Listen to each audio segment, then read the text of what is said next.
이 시간 함께 예배하는 저와 여러분들에게 우리 주 예수 그리스도의 은혜와 축복과 평강이 충만하시기를 주님의 이름으로 축복합니다. 우리 오늘 설교 제목이 약간 생소합니다. 기도 루틴이라는 제목인데 루틴이 무엇일까? 제가 말씀 가운데 계속해서 이 루틴이 무엇을 뜻하는지 말씀해 드리겠습니다. 지난 시간에 우리는 두 번에 걸쳐서 기도에 관해서 말씀을 함께 나눴습니다. 첫 번째가 무엇이었죠? 우리가 기도를 해야 하는 이유에 대해서 네 가지의 말씀을 드렸습니다. 기억나십니까? 첫 번째는 우리가 왜 기도를 해야 되는지 그 이유에 대해서 제가 이렇게 말씀드렸습니다. 우리는 운명론이 아니라 하나님의 주권을 믿기 때문에 기도를 해야 되고, 또 성경에서 우리에게 구하라고 말씀하셨기 때문에 우리는 기도하는 것이고, 하나님께서 우리에게 응답하시기 때문에 우리는 기도하는 것이고, 마지막으로 네 번째가 예수님께서 우리에게 기도의 본을 보여주셨기 때문에 예수님을 닮아가는 저와 여러분들은 우리는 기도를 해야 됨을 말씀드렸습니다. 그리고 나서 그 다음 주에 두 번째 시간에는 우리가 기도하지 않았을 때 나타나는 6가지의 모습에 대해서 말씀을 드렸습니다. 첫 번째가 무엇이었죠? 우리의 마음을 지킬 수가 없고, 두 번째는 게을러지고, 세 번째는 예배와 멀어지고, 네 번째는 죄에 빠지고, 다섯 번째는 교만해지고, 마지막 6번째는 능력이 없습니다. 처음 듣는다라는 그런 표정으로 있으시면 저도 난감해지고, 성도님들도 난감해집니다. 기억이 나시죠?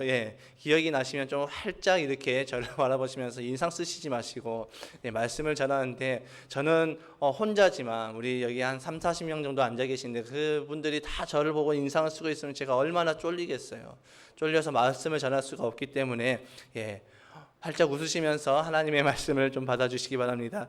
우리가 왜 기도를 해야 되는지에 대해서 말씀을 들었고, 또 기도하지 않으면 우리가 어떻게 되는지에 대해서 말씀을 들었습니다. 이제 우리가 이것을 잘 알았기 때문에 우리 이제는 기도만 하면 됩니다.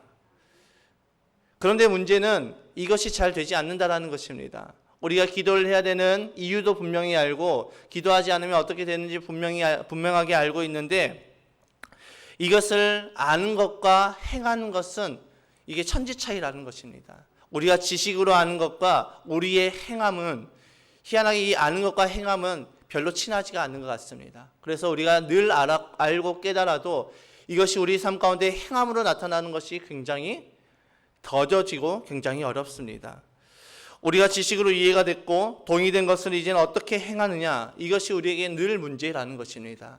우리가 지금까지 수십 년간 하나님을 믿고 하나님 앞에 예배를 드리고 말씀을 듣고 그 말씀을 통해서 많은 것들을 깨달았지만, 그 깨달음 가운데 우리의 삶에 실제적으로 적용해 보는 것이 그렇게 많지 않았음을 우리는 보게 되어집니다. 우리는 이 문제를 어떻게 해결할 것인가? 오늘 말씀을 통해서 우리가 기도를 해야 되는 이유도 분명하게 알고, 기도를 하지 않으면 나타나는 그런 모습도 분명하게 우리가 말씀을 통해서 깨달았는데, 그렇다면 우리는 어떻게 기도의 자리로 나아갈 수 있는지 말씀을 통해서 함께 알아보며 은혜를 나눠보도록 하겠습니다. 제가 최근에 이제 제 기도를 회복하는 사건이 있었습니다. 그 사건은 지난번 예배를 드리면서 제가 말씀을 드렸기 때문에 그 예배에 집중하셨던 분들은 다 기억하실 것입니다. 무슨 사건이었죠? 바로 벤츠 차량과 접촉 사고가 있었던 것입니다. 지금은 그때를 생각해도 굉장히 아찔합니다. 외제차는 한번 사고가 나면 이 사고 비용을 처리하는 데 물려줘야 되는 그 비용이 굉장히 큽니다. 수리비도 수리비지만 또 그 차에 맞는 그 차를, 이제 같은 등급의 차를 렌트를 해줘야 되기 때문에 그 렌트 비용도 무시할 수가 없습니다. 외제차가 한번 들어가기 시작하면 보통 10일에서 14일 정도 수리가 되는데, 그 기간 동안 렌트하는 그 렌트 비용도 만만치가 않는다라는 것입니다. 심지어 상대방은 저에게 조그마한 실기스가 발견돼도 모든 것을 싹 갈아버리겠다라고 엄포를 놓은 상태였습니다. 과연 저에게 어떤 방법이 있을까요? 아무 방법이 없습니다. 그 사고가 있으므로 저는 굉장히 우울해졌습니다. 그렇게 우울한 가정 가운데서, 그런 마음 가운데서 이 사건을 통해서 하나님께서 저에게 기도하라는 사인임을 저는 깨달았습니다. 그리고 저는 기도했습니다. 당연히 기도해야 되는 상황이었죠. 기도할 수밖에 없습니다. 너에게 있어서 믿음이 있냐 없냐는 나중 문제입니다. 저희 이 염려를 가지고 주님 앞에 나갈 수밖에 없는 상황입니다. 무조건 기도해야 됩니다. 기도하지 않으면 저는 이 일을 어떻게 해결되어야 될지 저는 아무것도 알 수가 없습니다. 그저 저에게 있어서 엄청난 그런 경제력 손실을 맞이해야 되는 그런 상황이 오기 때문에 저는 기도할 수밖에 없었다라는 것입니다. 하나님 앞에 간절히 기도했습니다. 때로는 하나님 앞에 하나님 나 돈 없어요 라고 때를 쓰면서 그렇게 하나님을 간절히 붙잡고 기도했습니다. 그렇게 저의 기도가 시작이 되었습니다. 이 말씀을 듣고 이렇게 생각하시는 분들도 계실 것입니다. 아니 어떻게 목사님이나 돼가지고 어떻게 돈 없다고 돈 때문에 기도를 할 수가 있을까? 라고 생각할 수도 있습니다. 그러나 오늘 본문의 말씀 한번 읽어보겠습니다. 6절의 말씀 함께 읽겠습니다. 시작. 아무것도 염려하지 말고 다만 모든 일에 기도와 간구로 너희 구할 것을 감사함으로 하나님께 아뢰라. 아멘. 여러분 이 말씀에서 우리가 집중해야 될 단어는 아무것도 염려하지 말라라는 것입니다. 그러니까 이 빌립보 사도는 이 기도의 첫 단추를 염려로 시작하고 있음을 우리에게 보여주고 있습니다. 염려가 되는 일이 우리 기도의 첫 단추라는 것입니다. 게다가 특별한 내용도 아닙니다. 모든 일이며 또 너희의 구할 것을 너희 하나님께 아뢰라라고 말씀하고 있습니다. 쉽게 말해서 지금 나에게 주어지는 그 염려를 주는 것, 나에게 주어지는 그 상황에서 나에게 염려로 찾아오는 것, 또 나에게 필요한 것을 가지고 하나님께 나가서 구하라고 빌립보 사도는 우리에게 말씀하고 있는 것입니다. 어떠한 거창한 기도 제목을 가지고 하나님께 나가는 것이 아니라 나의 염려, 나의 필요할 것을 가지고 하나님께 나가라고 말씀하고 있습니다. 그런 맥락에서 보면 제가 벤츠와의 접촉 사고가 일어나서 그 사고 처리가 잘 되게끔 하나님 도와주세요. 하나님 저 돈 없으니까 하나님 이 사고가 잘 처리되어서 이 사고 가운데 제가 물질적 손해를 크게 보지 않도록 주님 도와주세요라고 기도하는 그 기도의 동기가 무엇이었습니까? 저의 염려였습니다. 저에게 있어서 그 기도의 동기는 어떠한 교회의 그런 일들을 가지고 나간 것이 아니라 국가의 일들을 가지고 나간 것이 아니라 제 개인적인 일 가운데 저에게 염려를 주는 그 염려의 문제를 가지고 하나님 앞에 기도하며 나갔다라는 것입니다. 즉 저의 염려가 저의 기도의 동기가 되었고 저의 필요가 저의 기도의 동기가 되어서 하나님께 나아갔음을 보여주고 있는 것입니다. 그렇게 저는 새벽마다 기도해야 했습니다. 혹은 저녁에 시간이 되면 또 기도의 자리로 나가서 하나님께 기도했습니다. 그런데 재밌는 상황이 벌어졌습니다. 처음에 저의 기도의 제목이 무엇이었습니까? 벤츠와의 그 사고가 난 접촉 사고가 잘 마무리되기를 기도했습니다. 하나님 큰돈 들어가지 않게 주님 도와주세요. 제 아내의 후배가 자기 아는 사람이 이제 후진을 하다가 아우디 차량과 잠깐 살짝 부딪혔는데 수리비가 150만 원 나왔다는 말을 듣고 저의 심장은 콩알만해졌습니다. 생각해 보시기 바랍니다. 저는 혈액형이 A형입니다. 굉장히 소심한데 돈을 150만 원, 200만 원을 또 지출해야 된다고 하면은 그 심장이 얼마나 더 작아졌겠습니까? 그러니까 저는 더욱더 기도할 수밖에 없습니다. 하나님 150만 원 나왔대요. 하나님 제가 아는 사람이 200만 원 나왔대요. 하나님 저 돈 없어요. 하나님 도와주세요. 그런데 재미있는 것은 처음 저의 기도 제목은 벤츠와의 접촉 사고가 잘 마무리될 수 있게 주님 도와주세요라고 기도하였는데 기도하다 보니까 제가 구하고 있는 것은 벤츠 그 수리비가 아니라 하나님의 마음을 구하고 있는 저의 모습을 보게 되었습니다. 그리고 제가 영적으로 침체가 되어서 제가 기도하지 않고 내 힘으로 지금까지 사역해 왔음을 내가 하나님 앞에 고백하고 회개하는 저의 모습을 보게 되었습니다. 회개 기도가 끝나고 이제 제가 하나님 앞에 무엇을 구했느냐? 하나님의 임재를 구합니다. 하나님 예배 가운데 하나님께서 임하여 주시옵소서. 하나님 제가 말씀을 준비하는 가운데 하나님 저에게 임재하여 주셔서 하나님의 마음을 하나님 깨닫게 하여 주시옵시고 그 말씀을 전하게 하여 주시옵소서. 또 말씀을 전할 때마다 하나님의 임재가 충만해지기를 구하고 있는 것입니다. 그러면서 제 마음이 평안해지기 시작합니다. 굉장히 놀랐습니다. 벤츠와의 사고가 났는데 제 마음이 평안합니다. 돈이 150만 원, 200만 원 이것이 문제가 아닙니다. 하나님께서 제 마음을 평안하게 하여 주셨습니다. 그러니 이제 제 입술에서 어떤 고백이 나오느냐? 하나님 이 벤츠 차량 그 수리비가 얼마가 나오든 저는 괜찮습니다. 저는 상관이 없습니다. 라는 고백이 나오기 시작합니다. 여러분 어떻게 이런 일이 가능할까요? 본문 7절의 말씀 함께 읽어보겠습니다. 시작. 그리하면 모든 지각이 뛰어난 하나님의 평강이 그리스도 예수 안에서 너희 마음과 생각을 지키시리라. 아멘. 여러분, 빌립보 사도는 너희의 구할 것을 하나님 앞에 감사함으로 구하고 아뢰라라고 말씀하면서, 그리하면은 모든 지각이 뛰어난 하나님께서 너희 구하는 자, 즉 기도하는 자의 마음을 지켜주시고 생각을 지켜주신다라고 말씀하고 있습니다. 즉 기도의 첫걸음은 나의 염려, 나의 필요를 구하는 것이었지만, 기도를 통해서 하나님께로 나의 시선과 나의 삶의 방향과 나의 초점이 맞춰지는 것을 말씀하고 있는 것입니다. 저 또한 사고 처리가 잘 되는 것이 나의 기도의 첫 걸음이었고, 저의 염려가 저의 기도의 첫 걸음이었지만, 그 기도를 통하여서 하나님께 나의 마음과 나의 생각을 지켜주시면서 이제는 내가 벤치 수리비가 아니라 하나님을 더욱더 구하는, 하나님의 마음을 구하는 저희 기도의 방향성이 바뀌어지는 저희 모습을 보게 되었습니다. 사고가 난 지 3일째 되는 날 이제 전화가 왔습니다. 벤치 수리비가 8만 원 나왔습니다라고 해서 하나님께 감사하며 그 8만 원을 입금해서 그 모든 사건이 끝이 났습니다. 그리고 저는 지금까지 기도의 끈을 놓고 있지 않습니다. 왜일까요? 기도의 끈을 놓치면 또다시 이런 일이 벌어질까 두렵기 때문입니다. 또다시 제 심장에 콩알매지는 그런 사건들이 일어날까 저는 두렵기 때문에 저는 기도의 끈을 놓칠 수가 없습니다. 이 벤치와의 접촉사고가 저의 기도의 회복이 되었고, 저의 염려를 가지고 주님 앞에 나아갔을 때 하나님께서 제 마음의 제 기도의 방향성을 바꿔주셔서 이제는 하나님의 뜻을 구하며 하나님의 마음을 구하는 저의 기도로 변화시켜 주셨음을 저는 경험하고 깨닫게 되었습니다.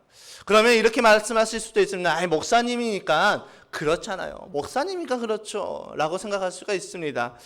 여러분, 성경에 나오는 위대한 기도자를 한번 살펴보고자 합니다. 저는 많은 기도자가 있지만 그 중에서 한나라는 사람을 한번 선택을 했습니다. 여러분, 한나가 누구입니까? 사사시대를 끝내고 이제 왕들의 시대를 열었던, 이제 왕가의 시대를 열었던 사무엘의 어머니입니다. 그녀의 어머니 한나는 위대한 기도자였습니다. 그런데 한나가 처음부터 이 위대한 기도 제목을 가지고 하나님 앞에 나가서 기도했을까요? 그것은 아닙니다. 그녀 역시 하나님 앞에 무릎을 꿇어야 했던 그 기도의 동기는 굉장히 소박했습니다. 지금 우리가 알고 있는 위대한 기도자 그 한나라는 그 타이틀과는 달리 굉장히 소박한 동기를 가지고 하나님 앞에 기도하며 나아갔습니다. 사무엘이라는 민족의 위대한 선지자이며 어머니이며, 또 위대한 선지자의 그 어머니이며 위대한 기도자라고 칭하기에는 너무나도 소박한 기도의 동기를 가지고 하나님 앞에 무릎을 꿇고 나갔다라는 것입니다. 여러분, 한나의 남편의 이름이 누구입니까? 엘가나라는 레이지파 사람입니다. 이 엘가나가 레이지파 사람이라는 것은 그 집안이 제사장 집안임을 우리에게 분명하게 말씀하고 있죠. 그 당시 성전에서 일하는 자들은 레이지파 사람들이었습니다. 하나님의 말씀을 가르치고 하나님의 뜻을 전한 자들이 레이지파 사람이었습니다. 그런데 그 레이지파였던 이 엘가나에게 있어서 그 엘가나의 아내는 한나만 있었던 것이 아니라 분인나라는 첩이 있었습니다. 제사장 집안에 심지어 하나님께서는 일부 다처를 인정하시지 않고 이제 일부 일처를 인정하신 그 하나님을 섬기는 그 레이지파가 첩을 두고 있었다? 이것은 상상할 수도 없는 일입니다. 오늘날로 따지면 목사인 제가 제 아내를 놔두고 또 다른 첩을 들이고 있다? 어떻게 생각하시겠습니까? 말도 안 되는 일이죠. 그런 일을 엘가나가 행하고 있었습니다. 만약에 한나가 위대한 기도자였다라면, 처음부터 위대한 기도자였다라면 한나가 하나님 앞에 나가서 무릎 꿇고 기도할 때 그의 기도의 제목은, 하나님 우리 가정에 내 남편 엘가나의 죄를 용서하여 주시옵소서. 하나님의 뜻을 거스르고 첩을 두었던 이 음란을 행하는 내 남편을 용서하여 주시옵시고, 하나님 우리 이스라엘 국가에 하나님을 섬기지 아니하고 우상을 섬기고 있는 우리 이 나라를 용서하여 주시옵소서. 이렇게 기도하며 나가야 됐습니다. 그런데 한나는 그렇게 기도하지 않았습니다. 한나가 기도의 자리로 나오게 된 동기는 그것이 아니었습니다. 사무엘상 1장 6절의 말씀 함께 읽어보겠습니다. 시작. 여호와께서 그에게 임신하지 못하게 하심으로 그의 적수인 분인나가 그를 심히 격분하게 하여 괴롭게 하더라. 계속해서 10절의 말씀을 읽어보겠습니다. 한나가 마음이 괴로워서 여호와께 기도하고 통곡하며. 아멘. 여러분, 한나가 하나님 앞에 무릎을 꿇고 기도했던 그 동기는 자신의 가정의 죄나 엘가나의 죄나 국가의 죄에 대한 회개가 아니라 분인나가 자기를 화나게 만들어서 자기의 마음이 격분하여졌고 또 자기에게는 아들은 생기지도 않고 그래서 하나님 앞에 기도하러 나갔다라고 말씀하고 있습니다. 그러니까 한나가 기도의 자리로 나갔던 그의 동기는 분해서 나갔습니다. 자기도 아들 하나가 있어야 첩을 이길 것 같은 그런 염려에서 기도를 시작하였음을 보여주고 있습니다. 한나의 입장에서는 하나님께서 이 기도를 들어주시지 않으면 안 되는 상황입니다. 안 그래도 저 꼴보기 싫은 분인나가 자기를 자꾸 놀리는데 심지어 내가 아들까지 없다라면 나는 평생토록 내가 속병을 앓고 살다가 나 우울증으로 죽겠다. 이 심정으로 하나님 앞에 나아가서 무릎 꿇고 기도하고 있는 상황입니다. 그러니까 하나님께서 무조건 이 기도에 응답하여 주셔야 됩니다. 그렇기 때문에 한나는 오랫동안 그 자리에 앉아서 기도할 수밖에 없었습니다. 자신의 신세를 한탄했겠죠. 하나님, 내 신세가 무엇이간데 하나님 어찌하여 나에게 이런 일들을 일으켜 주십니까? 하나님 향해서 원망의 기도로 하기도 했고 하나님 향해서 자신의 신세를 한탄하면서 눈물을 흘리며 통곡하며 기도했을 것입니다. 얼마나 오랫동안 앉아서 부르짖고 기도했는지 나중에는 목소리가 나오지 않아서 그저 입만 중얼중얼 거리면서 속으로 기도하고 있었습니다. 그런데 제사장 엘리로부터 네가 언제까지 술에 취해 있겠느냐 하면서 그런 타박도 당하고 있습니다. 그럼에도 불구하고 그녀는 멈추지 않고 끈질기게 기도하였습니다. 한나의 기도의 시작은 믿음의 시작이 아니었습니다. 그저 자신이 화가 나서 자신의 그 신세가 너무나도 처량해서 아들이 없음이 너무나도 억울해서 이 염려를 가지고 하나님 앞에 기도하러 나갔다라는 것입니다.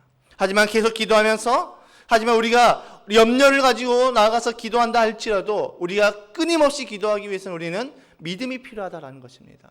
한나는 오랫동안 앉아서 하나님 앞에 기도하였을 때 하나님께서 그 한나에게 믿음을 부어주셨습니다. 엘리 제사장이 한나를 향해서 술에 취했다라고 책망하였어도 한나는 하나님을 향한 자신의 기도를 끊지 않았습니다. 처음에는 염려가 있어서 하나님께 나갔는데 하나님께 오래 집중했더니 사람의 말에 흔들리지 않고 끝까지 하나님께 나아가는 힘, 그 믿음이 생겨났습니다. 여러분, 사람은 듣고 싶은 것만 듣습니다. 아무리 옳은 말이라고 할지라도 듣기 싫으면 듣지 않습니다. 제가 결혼하다 보니까 아무리 제 아내가 옆에서 옳은 말을 해줘도 제가 듣기 싫으면 안 듣더라고요. 대부분의 남편들이 그렇죠. 옆에서 아무리 아내가 좋은 말, 옳은 말을 해줘도 남편들은 잘 듣지 않습니다. 사람은 이렇게 자기가 듣고 싶은 말만 듣고자 합니다. 한나 역시도 마찬가지였을 것입니다. 자신이 듣고 싶은 말만 듣고 싶을 것입니다. 그런데 그에게 믿음이 생기자 이제 그는 말을 가려가면서 듣기 시작합니다. 믿음의 사람은 믿음의 내용에만 반응을 하는 것입니다. 엘리가 자신을 오해했을 때 한나는 반응하지 않았습니다. 그러나 기도 응답에 대한 축복을 할 때는 반응하며 듣는 모습을 볼 수가 있습니다. 사무엘상 1장 17절과 18절의 말씀 함께 읽겠습니다. 시작.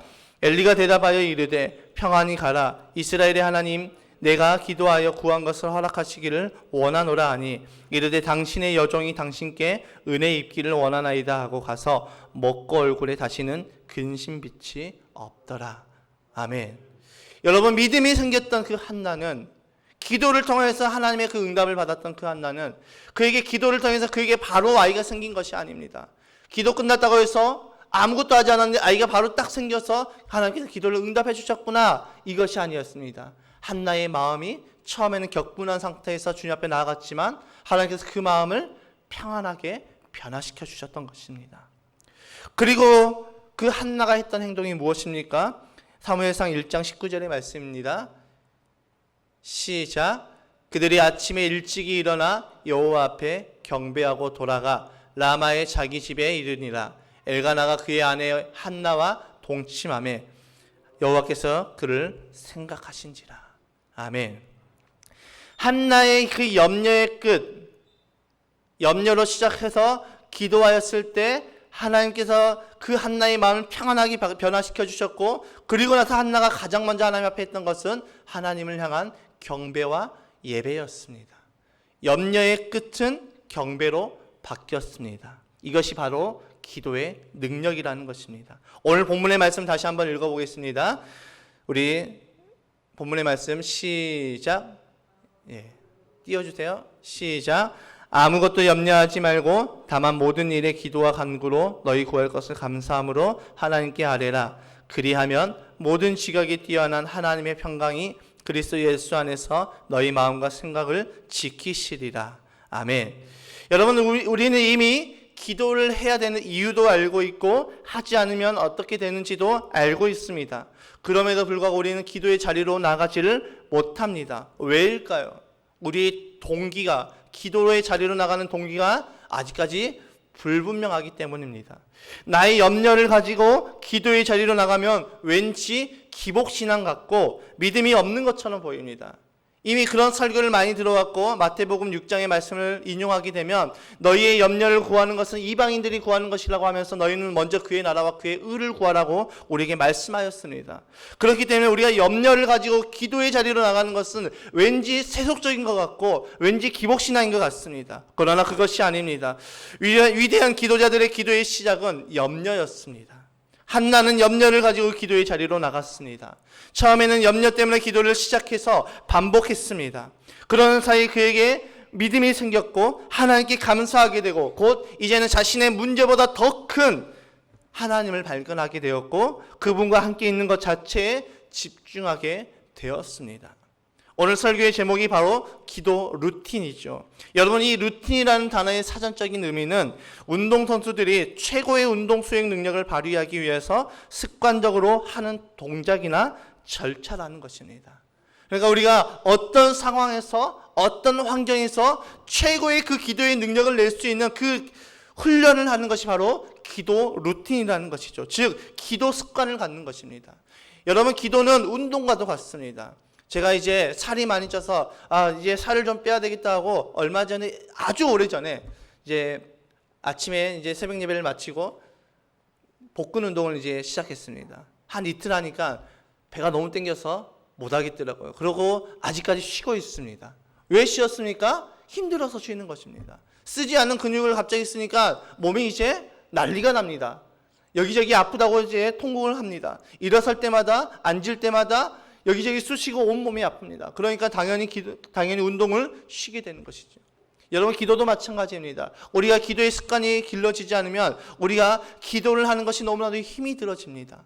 너무나도 지칩니다. 기도는 너무 힘들어. 기도는 너무 어려워. 그러면서 기도를 하지 않습니다. 그런데 제가 만약에 그 복근 운동을 끊임없이 계속했더라면 어떻게 됐을까요? 지금 제 배는 많이 들어갔을 것입니다. 그런데 그때 운동을 멈춰버리니까 여전히 배는 많이 나와 있습니다. 기도도 마찬가지입니다. 내가 힘들다고 멈춰버리면 우리는 여전히 기도하지 못합니다.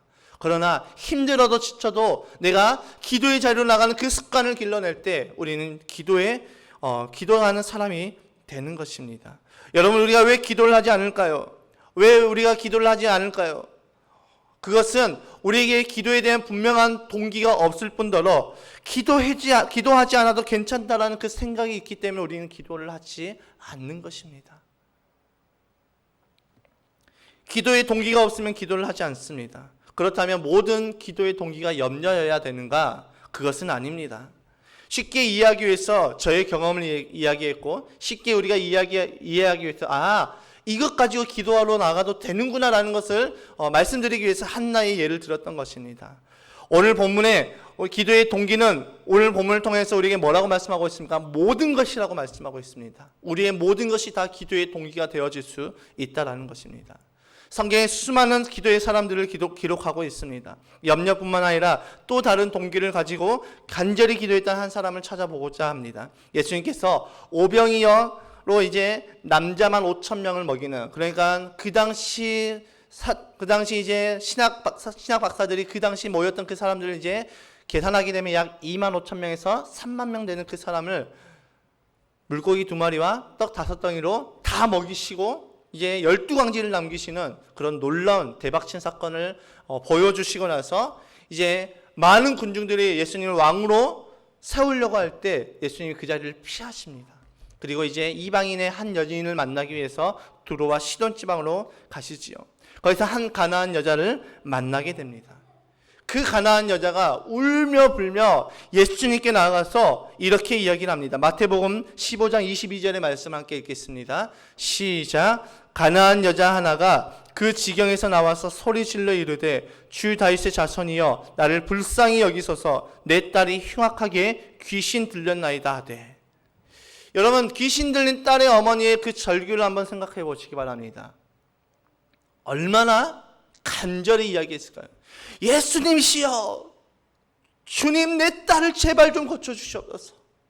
내 딸이 너무나도 힘들어합니다. 이것보다 수백 배는 더 간절하게 예수님을 향해서 부르짖었을 것입니다. 그런데 예수님의 반응은 평소와의 반응과는 다릅니다. 평소 예수님 같으면 어떻습니까? 나오는 병자마다 다 손을 얹어서 다 고쳐주십니다. 심지어 이방인, 믿지 않는 사람들이 나왔을 때도 예수님께서 그 기도에 응답하여 주시고 다 고쳐주십니다. 수많은 사람들이 예수님께 나왔을 때마다 예수님 다 고쳐주셨습니다. 그런데 유독 그 가나안 여인에게만은 다른 반응을 나타내십니다. 가나안 여인이 간절하게 부르짖고 예수님의 도우심을 구할 때 예수님은 침묵하십니다. 그리고 제자들은 예수님께 이렇게 말합니다. 저 시끄러운 여자 좀 제발 좀 내쫓아 보내십시다.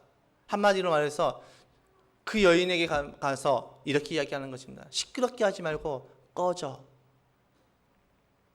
여러분, 그 여인의 심정이 어떻겠습니까? 그 여인이 기도를 포기했습니까? 포기하지 않습니다.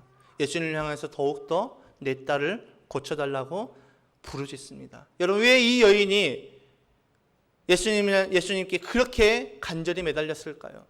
그의 기도의 동기는 무엇일까요? 바로 내 딸을 살려야 되는 사랑이었습니다. 그 어느 누구도 차라리 내가 죽었으면 죽었지 내 딸이 고통받는, 내 자녀가 고통받는 그 모습을 보고 싶어하는 부모는 단 한 사람도 없을 것입니다. 자신의 딸이 귀신에 들려서 힘들어하고 고통스러워하는 그 모습들을 제발 고치고자 하는 마음에 예수님께서는 침묵하시고 제자들은 그 자신을 향해서 꺼져라고 이야기했을 때 그녀는 포기하지 않고 더욱더 기도하는 것입니다. 그러자 예수님께서 이렇게 말씀하십니다. 이스라엘 집에 잃어버린 양 외에는 다른 데로 보내심을 받지 않았다라고 딱 잘라서 말씀하십니다. 신분이 다르다는 것입니다.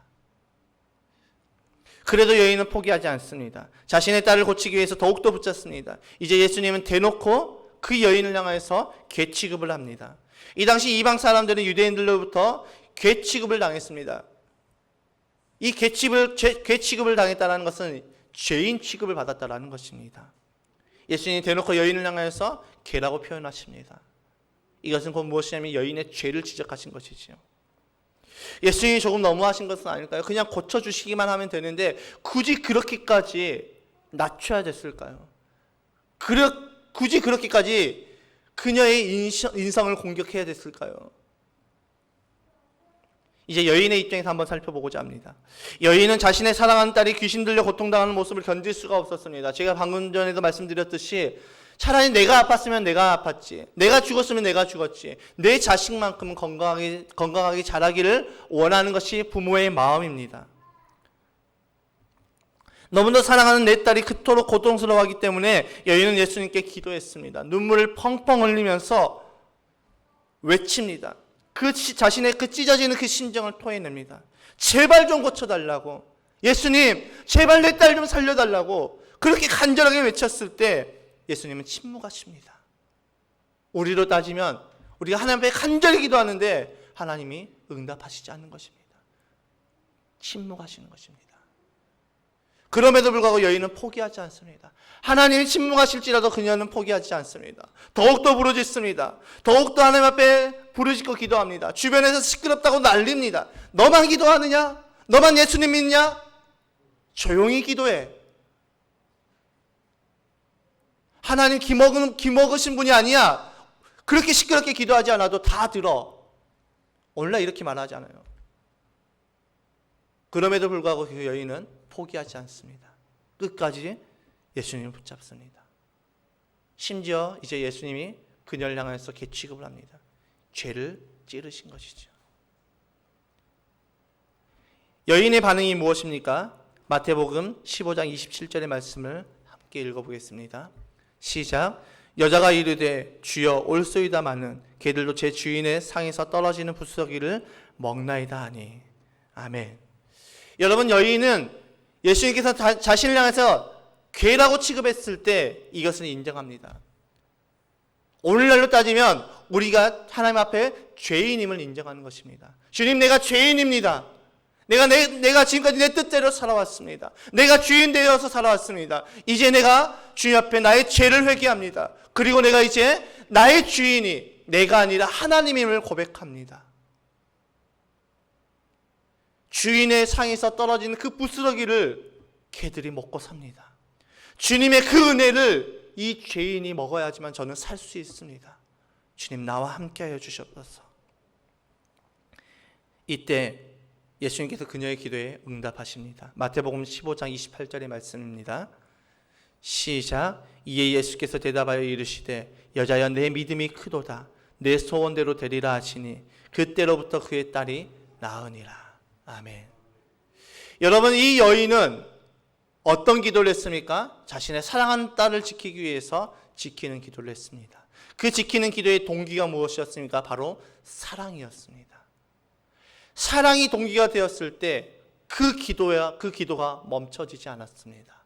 주변의 상황, 주변의 환경에 따라서 기도가 멈춰지지 않고 자신의 딸을 살리기 위한 간절한 그 부르짖음을 하나님 앞에 드릴 수가 있었습니다. 주변에서는 누가 뭐라고 할지라도, 손가락질하고 욕한다 할지라도 그녀는 흔들리지 않습니다. 사랑하는 내 딸을 지키기 위함입니다. 하나님이 응답하시지 않고 침묵하셔도 포기하지 않습니다. 사랑하는 내 딸을 살리기 위함입니다. 그리고 그 여인은 기도를 통해서 자신의 죄를 회개합니다. 여러분, 회개가 무엇입니까? 하나님, 나 이런 죄 저질렀어요. 하나님 용서하여 주시옵소서. 이것이 회개입니까? 이것이 회개가 아닙니다. 성경이 말하는 진정한 회개는 나의 삶의 방향을 하나님께로 돌이키는 것이 회개입니다. 여인의 이 고백, 주여, 내가 죄인 맞습니다.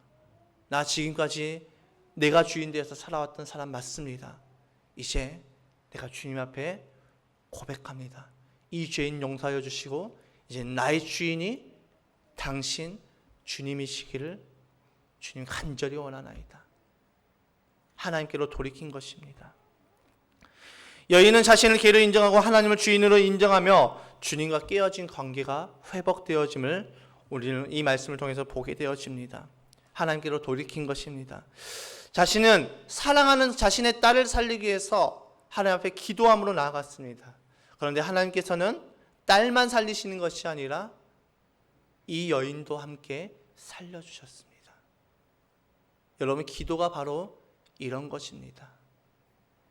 기도하는 대상만 살려주시는 것이 아니라 기도하는 사람도 함께 살려주십니다.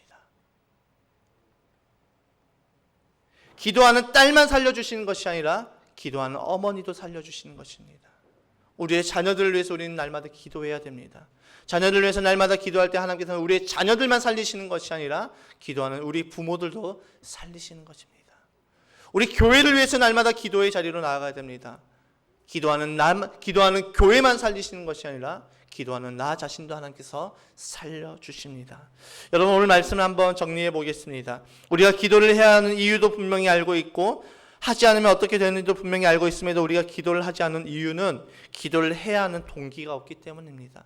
사람은 동기가 없으면 움직이지 않습니다. 내가 해야 될 그 동기를 분명하게 발견하지 않으면 하지 않습니다. 우리는 그동안 마태복음 6장의 말씀만을 생각하면서 우리의 기도 제목은 항상 거창해야 하며 우리의 필요를 구하면 안 되고 우리의 필요를 구하는 기도는 세속적이라는 그 생각에 사로잡혀서 아예 기도의 자리로 나가지 않았습니다. 그냥 하나님께서 알아서 해주시겠지. 그러나 오늘 말씀 통해서 우리가 기도로의 자리로 나가는 동기는 무엇이든지 상관이 없다라고 말씀하고 있습니다. 심지어 그것이 우리의 염려라고 할지라도 모든 일에 간구함으로 나가라고 말씀하고 있습니다. 그 동기를 가지고 기도의 자리로 나갔을 때 우리는 기도하게 되고 그 기도를 통해서 우리는 문제를 보는 것이 아니라 그 문제보다 크신 하나님을 보게 될 수 있습니다. 하나님 우리의 마음과 생각을 지키시는 것을 보게 되어집니다. 저의 경우도, 한나의 경우도, 또 가나안 여인의 경우도 문제를 가지고 주님 앞에 나아갔지만 문제보다 더 크신 주님을 보게 되었고, 주님 앞에 자신의 죄성을 발견하고 회개하였고, 이제는 삶의 방향이 주님께 되돌려지는 회개에 이르고 이제는 주님과의 관계가 회복이 되었으며, 그때 비로소 하나님께서 부어주신 그 평안을 누리게 되어지는 것입니다. 이것이 응답이 되어지는 것입니다. 상황과 환경이 변하지 않더라도 하나님께서는 똑같은 상황이고 똑같은 환경인데 내 마음에 평안함을 주십니다. 이것이 기도의 응답이라는 것입니다. 내 기도대로 되지 않았어도 내 마음에 평안함을 주시는 것이 기도의 응답이라는 것입니다. 그렇게 한 사이클이 지나고 두 번째 사이클이 지나고 세 번째 사이클이 지나고 계속해서 반복되어지면 우리의 기도 제목은 이제는 나의 문제에만 초점이 맞춰지는 것이 아니라 내가 주님 앞에 기도의 자리로 나아가는 그것은, 그 동기는 나의 문제, 나의 염려만 되어지는 것이 아니라 이제는 하나님의 마음을 가지고 주님 앞에 나아가게 되는 것입니다. 비로소 마태복음 6장의 말씀과 같이 너희는 먼저 그의 나라와 그의 의를 구하라. 이 기도로 주님 앞에 나아갈 수 있다라는 것입니다. 그러기 위해서는, 거기까지 우리가 가기 위해서는 우리는 지금부터 훈련을 해야 되는 것입니다. 지금부터 내가 나의 염려, 나의 문제, 내 사랑하는 내 자녀들, 내 가족들, 또 나의 사랑하는 대한민국, 나의 사랑하는 우리 이 나라를 위해서 주님 앞에 기도로 나아가야 되는 것입니다. 여러분, 처음부터 위대한 기도자가 될 수는 없습니다. 비록 나의 시작은 미약할지라도 그 끝을 창대하게 만드시는 분이 하나님이십니다. 나의 기도의 제목이 정말 보잘것없어도, 다른 사람 말하기 보기에 야 그거 가지고 기도하냐 라고 한다 할지라도 내가 그 제목 붙잡고 하나님 앞에 나아갈 때 하나님께서는 우리의 삶에 기도의 습관을 만들어 주십니다. 기도의 근육을 키워 주십니다. 그렇게 기도의 걸음을 한 걸음씩 떼어나갈 때 우리는 점점 하나님이 원하시는 기도의 사람이 되어가는 것입니다. 그것을 바라보며 지금 내 안에 있는 염려, 내 안에 있는 걱정, 근심, 이것을 가지고 기도의 자리로 나아가는 저와 여러분이 되시기를 주님의 이름으로 축복합니다.